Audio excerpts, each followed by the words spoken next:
Hello everyone, नमस्कार सभी को। स्वागत है आपका आपके अपने channel me and my students में। आज हम क्लास 10th की हिंदी बुक के क्षितिज से सूरदास के पद को पढ़ेंगे। सूरदास के ये पद सूरदास के सूरसागर के भ्रमर गीत से लिए गए हैं। ये 4 पद हैं। इन पदों में गोपियों की व्यथा को बताया गया है। उद्धव जी गोपियों के लिए योग संदेश लाए हैं और गोपियां योग संदेश को नीरस बताते हुए अपनी विरह व्यथा को बताती हैं। आज हम चौथे पद को पढ़ेंगे। चलो शुरू करते हैं। अभी तक आपने मेरे चैनल को सब्सक्राइब नहीं किया है तो तुरंत ही सब्सक्राइब कर लीजिए और पद की व्याख्या अगर पसंद आए तो लाइक कीजिए और शेयर कीजिए। धन्यवाद। चलो पद को पढ़ते हैं। हरि है राजनीति पढ़ी आए। यहाँ पर गोपियाँ उद्धव से कह रही है हरि अर्थात श्री कृष्ण। श्री कृष्ण है वो मथुरा जाकर राजनीति पढ़ ली है, उन्होंने राजनीति की शिक्षा ले ली है। ये बात गोपियाँ उद्धव को कह रही है और ये बातें भ्रमर के माध्यम से कह रही है। समुझी बात कहत मधुकर के कि ये बात गोपियाँ उद्धव को कह रही है और भंवरे के माध्यम से कह रही है। मधुकर के गोपियाँ कहती है कि यह बात तो हम पहले ही समझ गई हैं। ये कह रही है कि यह बात हमने पहले ही समझ ली है। कहत मधुकर के मतलब भंवरे को। गोपियाँ इस प्रकार से कहती है, भंवरे को माध्यम बनाकर गोपियाँ कहती है कि यह बात तो हम पहले ही समझ गई थी। समाचार सब पाए। हमने यह समाचार भी पा लिया है। श्री कृष्ण ने उद्धव के साथ जो योग संदेश भेजा है तो अब हमें तो ये समाचार भी प्राप्त हो गया है कि ये हरि है वो राजनीति पढ़ी, कि हरि श्री कृष्ण ने वहाँ पर जाकर राजनीति पढ़ ली है और वे सचमुच में ही बदल गए हैं। उन्होंने उद्धव को योग संदेश देकर भेजने से ही हमें पता चल गया है कि उन्होंने वहाँ राजनीति की शिक्षा ग्रहण कर ली है, तभी तो उन्होंने उद्धव के साथ योग संदेश भेजा है। एक अति चातुर होते पहले ही अब गुरु ग्रंथ पढ़ाए। चतुर यानी चालाक होते थे, पहले से गुरु ग्रंथ यानी गुरु का ग्रंथ या राजनीति। गोपियाँ उद्धव से कह रही है कि कृष्ण तो पहले ही चालाक थे, पहले से ही चतुर थे और अब तो उन्होंने गुरु से गुरु ग्रंथ भी पढ़ लिया है, अर्थात राजनीति शास्त्र भी पढ़ लिया है। एक तो कृष्ण पहले से ही चतुर थे, चालाक थे और चालाकी से हमें छलते थे और अब तो उन्होंने गुरु से राजनीति शास्त्र भी पढ़ लिया है, तभी तो उन्होंने योग संदेश देकर हमें तुम्हें भेजा है। बड़ी बुद्धि जानी जो उनकी जोग संदेश पढ़ाएं। बड़ी बुद्धि यानी उनकी बुद्धि है वो विशाल हो गई है। जानी जो उनकी जोग संदेश पढ़ाएं। गोपियाँ अब कहती है उद्धव से कि उनकी बुद्धि अब बढ़ गई है, क्योंकि उन्होंने राजनीति शास्त्र पढ़ लिया है, गुरु ग्रंथ पढ़ लिया है, कि उनकी बुद्धि अब विशाल हो गई है, तभी तो उन्होंने योग का संदेश भेजा है। उनकी बुद्धि अब और अधिक विशाल हो गई है और उन्हें जब राजनीति का ज्ञान हो गया है, गुरु ग्रंथ का ज्ञान हो गया है। जबकि उन्हें भली भांति पता है कि गोपियाँ उनका दर्शन चाहती हैं, परंतु उन्होंने उद्धव के माध्यम से योग संदेश भेजा है। उद्धव ने जो योग संदेश दिया है उसमें निर्गुण उपासना का संदेश था, परंतु गोपियाँ तो श्री कृष्ण के साकार रूप की उपासक थी, वे उनका दर्शन चाहती थी। इसलिए गोपियाँ कटाक्ष करती हुई कहती है कि उनकी बुद्धि बढ़ गई है और या विशाल हो गई है और उन्होंने और अधिक ज्ञान प्राप्त कर लिया है, तभी तो उन्होंने उद्धव के साथ योग संदेश भेजा। ऊधो भले लोग आगे के पर हित डोलत धाये।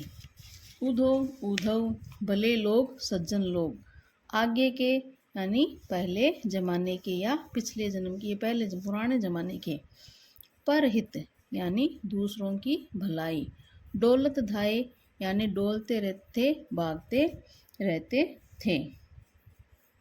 अब गोपियाँ कहती है उद्धव से कि पुराने ज़माने में जो सज्जन पुरुष होते थे, जो अच्छे लोग होते थे, वो दूसरों की भलाई के लिए ही सदैव इधर उधर डोलते रहते थे या फिरते रहते थे। लेकिन गोपियाँ इसके माध्यम से उद्धव पर कटाक्ष करती है कि पुराने ज़माने में जो सज्जन पुरुष होते थे वो दूसरों की भलाई ही का कार्य सोचते थे, उनके मन मस्तिष्क में दूसरों की भलाई के ही आती थी और वो दूसरों की भलाई करने के लिए दौड़े फिरते थे। लेकिन आज के ये जो सज्जन पुरुष है, वो उद्धव जी की ओर इशारा करती हुई कहती हैं, आज के सज्जन पुरुष है वो हमेशा दूसरों को दुख देने और सताने के लिए ही दौड़ते रहते हैं, जैसे कि आप हमें दुख देने और सताने के लिए यहाँ तक दौड़े चले आए हैं। तो इससे तो पुराने ज़माने के लोग ही भले थे। अब अपने मन फेर पाइए, चलत जूं होते चुराए। अब गोपियाँ श्री कृष्ण के बारे में कहती हुई कहती है कि हम तो केवल अब इतना ही चाहती हैं कि अब अपने मन फेर पाइए, कि अपने माने अपना मन फेर वापस पाइए, पाना चाहती है कि अब हम कुछ नहीं चाहती, अब हम केवल इतना ही चाहती है कि अपने मन को हम फिर से प्राप्त करना चाहती हैं। चलत जू होते चुराए, कि श्री कृष्ण जी ने जो जाते वक्त, मथुरा जाते वक्त जो हमसे चुरा कर ले गए हैं, कि हम तो केवल अब इतना ही चाहती है कि हमें हमारा मन है वो फिर मिल जाए, जिसे कृष्ण यहाँ से जाते समय चुपचाप चुरा कर अपने साथ ले गए थे। अतः हमें तो हमारा मन दे दीजिए, हम खुश हैं, और आप हमें ये योग संदेश देने के बजाय श्री कृष्ण से हमारा मन वापस ला दीजिए। ते क्यों अनीति करे आपुन, जे और अनीति छुड़ाए। अब गोपियाँ श्री कृष्ण के बारे में उद्धव से कहती हैं कि ते क्यों अनीति करे, ते यानी अब, क्यों क्यों, अनीति अनीति यानी बुरे कार्य या अनीति, नीति के विरुद्ध, करे आपुन, आपुन यानी स्वयं, जे और अनीति छुड़ाए, जो कभी दूसरों की अनीति छुड़ाते थे या नीति विरुद्ध कार्य छुड़ाते थे।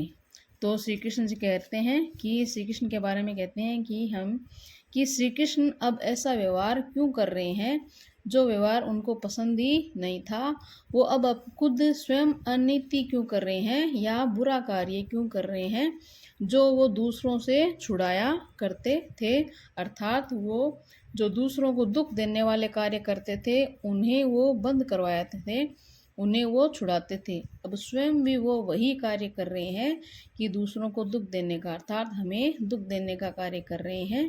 तो ये तो सही नहीं है, ये तो सरासर अन्याय है। राज धर्म तो यह सूर, जो प्रजा न जाहि सताए।